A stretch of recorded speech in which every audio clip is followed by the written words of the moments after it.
All right, time again to take on some legal issues with our 6 News legal analyst, attorney Greg Isaac. Greg. Good afternoon. Let's talk about a case that's making a lot of headlines across not only East Tennessee, but all around the nation. And the story is the one that's out of Caryville, involving the 19-year-old special needs woman who was left at a bar by her mother. And for at least a week, nobody actually knew who she was. Finally, they figured it out. This woman, Eva Cameron from Illinois, left her daughter there because she said she was simply overwhelmed and felt like the state of Tennessee could do a better job of taking care of her.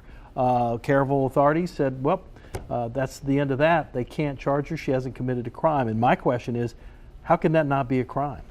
Gene, this is a situation that's created a lot of uproar and is very tragic.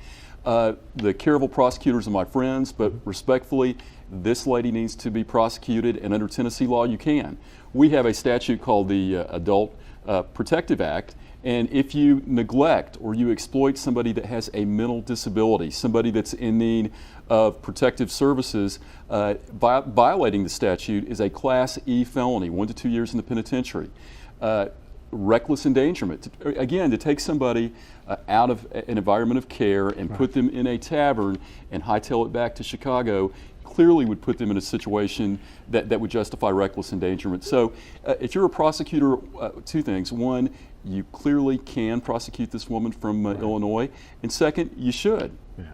This woman claims that, she's overwhelmed. She has another child back home, disabled.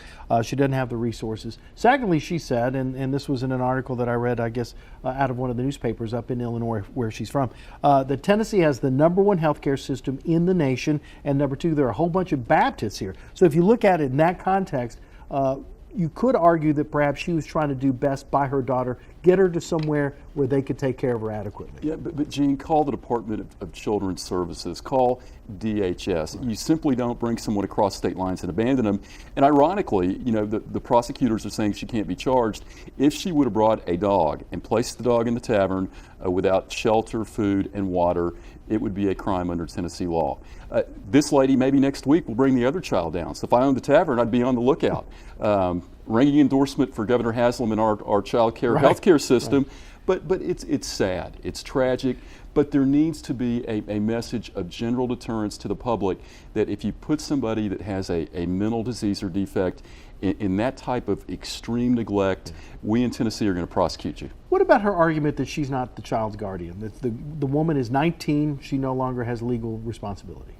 That would apply in some scenarios, but again, she facilitated an exploitation and neglect of the child. If she had the child's best interest, again, you call if there's a lot of Baptists here, you go to a church. You go to a church. You don't go to a bar. There's a lot of drunks at bars, Baptists at churches. So, or sometimes vice versa. The lines get blurred.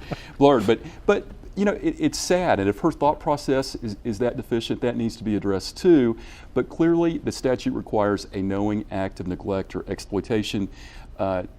This case can, and this case should be prosecuted. But at the end of the day, I hope this 19-year-old that got abandoned is okay. And I'm sure with the big hearts in Tennessee that we're going to make sure she's okay. But the mother needs to be prosecuted, Gene. All right, on that note, we'll stop. Thank you, Greg. And that is Ask Isaacs for this week.